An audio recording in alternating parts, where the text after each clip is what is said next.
안녕하세요. 나의 사랑하는 책입니다. 오늘은 C.S. 루이스가 쓴 유일한 동화죠.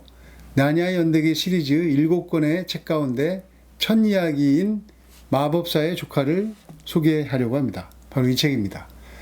8가지 질문을 통해서 이 책을 소개하려고 합니다.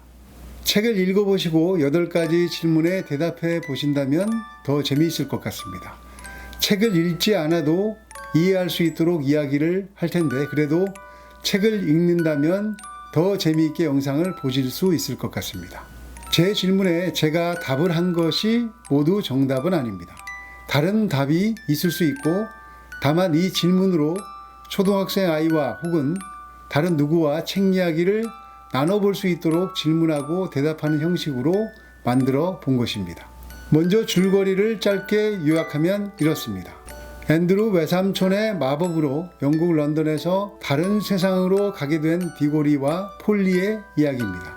다른 세상으로 간 디고리는 성 같은 곳을 돌아보다가 호기심을 못 이기고 황금종을 침으로써 잠자고 있던 마녀 제이디스를 깨웁니다. 마녀는 두 아이들과 함께 영국 런던으로 와서 제멋대로 휘젓고 다닙니다. 폴리와 디고리는 마녀를 다시 돌려보내려고 하다가 이제 막 탄생하는 땅 나니아로 가게 됩니다. 세계와 세계를 이동하게 하는 마법의 반지 때문입니다. 나니아로 간 디고리와 폴리는 아슬란이 나니아를 창조하는 장면을 직접 목격하게 됩니다. 그리고 나니아를 지켜줄 신비로운 사과나무를 심고 다시 영국으로 돌아옵니다. 얼음산이 있는 푸른 호수에서 사과를 따오고 나니아에 다시 심기까지는 험난했습니다. 마녀의 유혹을 뿌리치는 것이 제일 힘들었습니다. 디고리는 아슬란에게 사과 하나를 선물 받고 런던으로 돌아와서 병들어 누워있던 어머니에게 먹이고 어머니는 병에서 나아 건강하게 됩니다.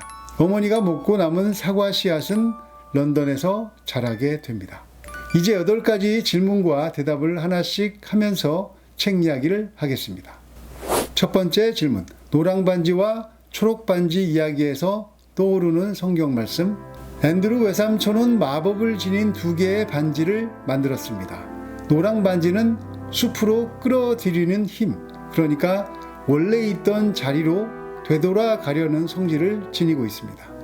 반면 초록 반지는 원래 있던 자리에서 벗어나게 하려는 성질을 지니고 있어서 그 숲을 빠져나가 다른 세계로 가게 하는 힘을 지니고 있습니다. 저는 이 반지 이야기에서 로마서 7장 말씀이 생각났습니다. 내 속사람으로는 하나님의 법을 즐거워하되 내 지체 속에서 한 다른 법이 내 마음의 법과 싸워 내 지체 속에 있는 죄의 법으로 나를 사로잡는 것을 보는도다.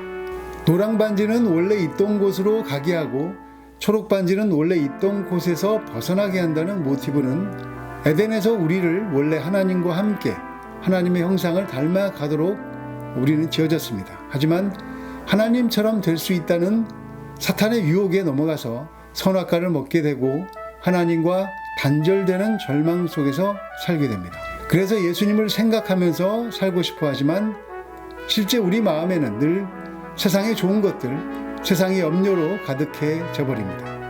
마음에서 두 법이 싸우는 것이 꼭 이 노랑 반지와 초록 반지의 두 힘이 싸우는 것처럼 느껴졌습니다.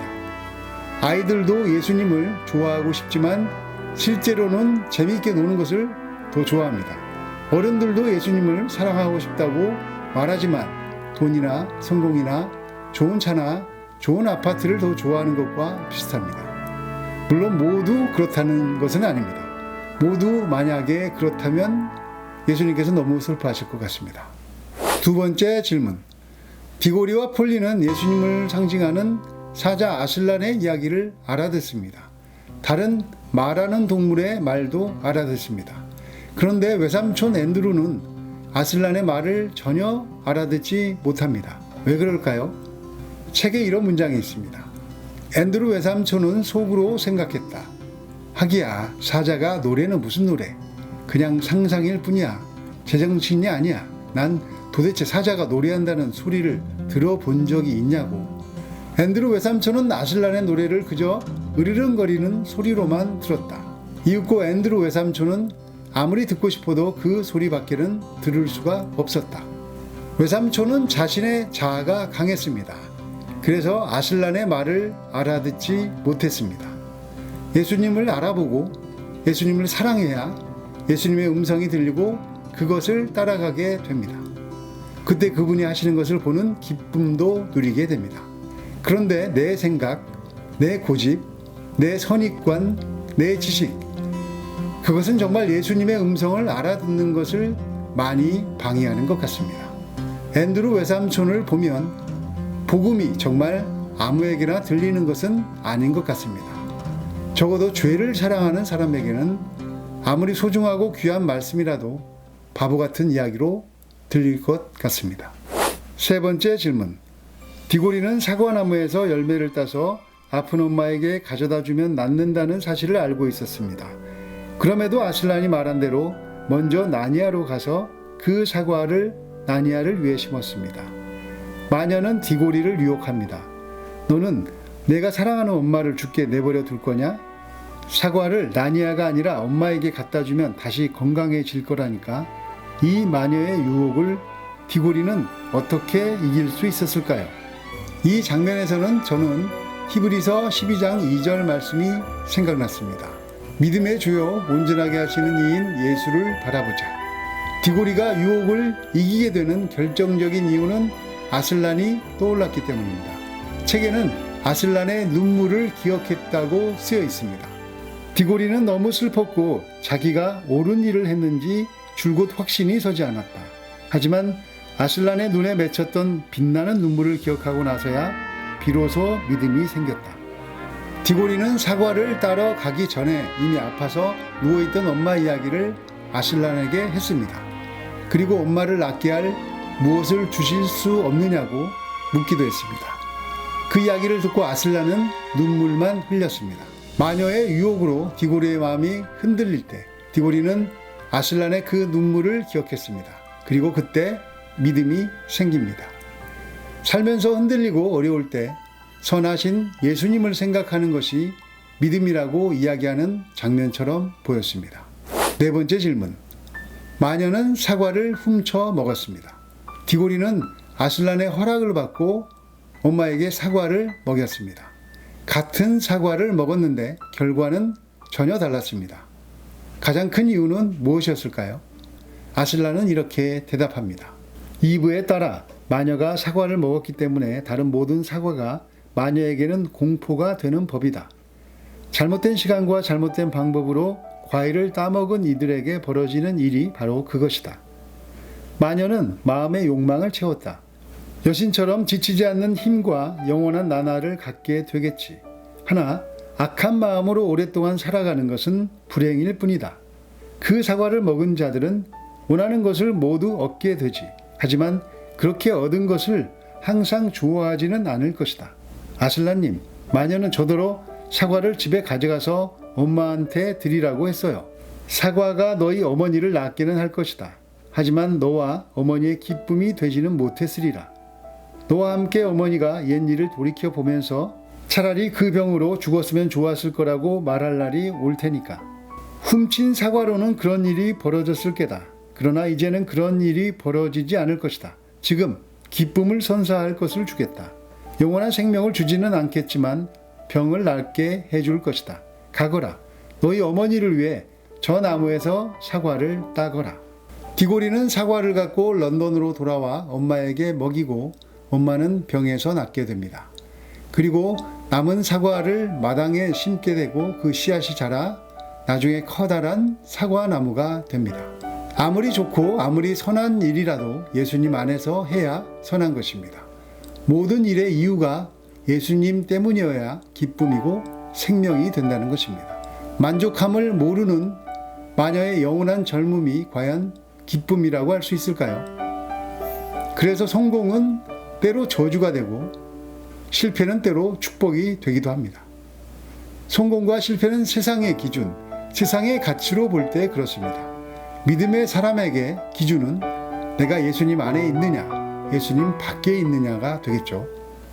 어떤 사과라도 예수님 안에서 그것을 먹든지 주든지 해야 그 사과는 생명나무가 된다는 뜻으로 읽혔습니다. 5번째 질문. 그럼 사자와 마녀와 옷장에서 네 남매가 옷장을 통해 나니아로 갈 수 있었던 이유는 무엇일까요? 옷장은 왜 그런 마법을 지닌 옷장이 되었을까요? 어린 디고리는 자라서 나중에 유명한 학자이자 교수이자 탐험가가 됩니다. 어머니가 먹고 난 뒤 마당에 심었던 사과 씨앗은 자라서 큰 사과 나무가 되었습니다. 그런데 영국 남부에 강한 폭풍이 불어서 사과나무가 쓰러졌고 디고리는 그 쓰러진 사과나무를 땔감으로 쓰지 않고 옷장을 만들어 시골에 있는 저택에 갖다 두었습니다. 그 옷장이 바로 나니아와 우리 세계를 연결하는 통로가 되죠. 그 옷장에 사과나무 원산지가 나니아였기 때문에 나니아로 가는 통로 역할을 하는 신비한 힘을 지닌 옷장이 된 것입니다. 영화에서는 어른이 된 디고리가 네 남매를 보고 무엇인가 다 아는 듯한 표정을 짓습니다. 옷장이 있던 저택에 살던 어른이 디고리입니다. 영화 속 디고리의 표정을 보면 자신이 어릴 때 다녀왔던 곳에 아이들도 다녀온 것을 아는 것 같은 표정을 짓습니다. 도대체 뭘 하는지 이해할 수 없구나, 이런 표정이 아니라 너희들도 거기 갔다 왔구나 하는 표정으로 말하는 것 같습니다. 6번째 질문. 아슬란의 창조 사역과 창세기의 창조 사역의 닮은 점은? 아슬란이 위풍당당하게 굵은 가락으로 노래하면 거뭇거뭇한 전나무들이 줄지어 솟아났습니다. 아슬란이 조금 경쾌한 가락으로 노래하면 사방에서 앵초들이 불쑥불쑥 자랐습니다. 창세기에서는 하나님께서 말씀으로 세상을 창조하셨습니다. 예수님을 상징하는 아슬란은 노래로 나니아를 창조했습니다. 말이 너무 아름다워지면 노래가 됩니다. 그래서 말씀 창조와 노래로 창조하는 것이 언뜻 보면 달라 보일 수 있지만 저에게는 결국 같은 것으로 보였습니다. 창세기 말씀에서 하나님은 만물을 지으시고 보기에 좋았더라 하십니다. 그리고 사람을 지으시고는 보기에 심히 좋다, 참 좋았더라 하십니다. 우리는 정말 좋으면 어떻게 합니까? 말로만 좋다 하는 게 아니라 실제로 춤을 추기도 하고 노래하기도 합니다. 그래서 성경은 말씀으로 창조하는 것으로 나와 있지만 나니아 연대기에서는 노래로 나니아를 창조합니다. 만물을 지으시고 참 좋아하시는 하나님의 마음이 느껴진다면 정말 노래하시면서 창조하셨을 수도 있겠구나, 그런 생각을 갖게 될 것입니다. 7번째 질문. 나니아 숲속에 쇠로 된 가로등이 있게 된 사연은? 나니아 땅에는 금화를 떨어뜨리면 금화는 자라서 황금나무가 됩니다. 또 사탕을 땅에 심으면 사탕 맛이 나는 열매를 맺는 사탕나무가 됩니다. 마녀는 공간 이동할 때 런던에서 가로등 쇠막대를 나니아로 가져옵니다. 마녀는 쇠막대로 런던 사람들을 위협하다가 마법의 반지로 나니아로 이동한 것이죠. 그 쇠막대가 나니아 땅에 박혀서 나중에 가로등으로 자란 것입니다. 그래서 네 남매가 옷장을 통해 나니아에 처음 갔을 때 숲속에 뜬금없이 가로등이 댕그러니 서 있게 된 것입니다.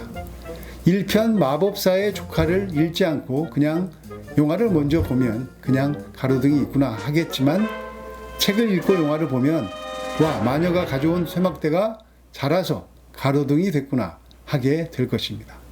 8번째 질문. 마법사의 조카를 읽고 어른이나 아이를 막론하고 딱 하나의 질문만 한다면 저는 이 질문을 할 것 같습니다. 나니아는 금화가 땅에 떨어지면 황금나무가 되고 사탕을 심으면 사탕나무가 된다. 모든 것이 자라는 생명의 땅이 나니아다. 그런데 우리 사람에게도 그런 곳이 있는 것 같다. 그곳은 어디일까요? 정답은 마음입니다. 마음에 자리 잡는 것은 무엇이든 잘합니다. 돈이 마음에 자리 잡으면 돈을 보면 좋아합니다. 돈을 향해서 달려갑니다. 마음에 성공이 자리 잡으면 친구마저도 성공을 위해서 사귈 수 있는 것이 인간입니다. 마음에 먼저 무엇인가 자리 잡으면 우리 존재가 그것을 향해 달려간다는 상징으로 보였습니다. 그렇다면 마음의 아슬란의 마음, 즉 예수님의 마음이 먼저 자리 잡는다면 우리는 아마 모든 삶의 영역에서 예수님을 향해 달려가게 되지 않을까요? 마음에 있다는 것은 그것을 품는 것이고 그것을 사랑하고 있다는 것입니다. 마음에 예수님이 먼저 있다면 우리는 늘 생명을 흘려보내며 살게 될 것입니다. 오늘은 특별히 동화를 소개해 드렸는데요. 어른들을 위한 동화이기도 한 것 같습니다. 예수님을 사랑하는 만큼 책이 더 많이 보일 것 같습니다. 우리의 말과 행동을 바꾸는 것은 마음입니다. 그래서 예수님에 대한 사랑은 그 무엇과도 바꿀 수 없습니다. 감사합니다.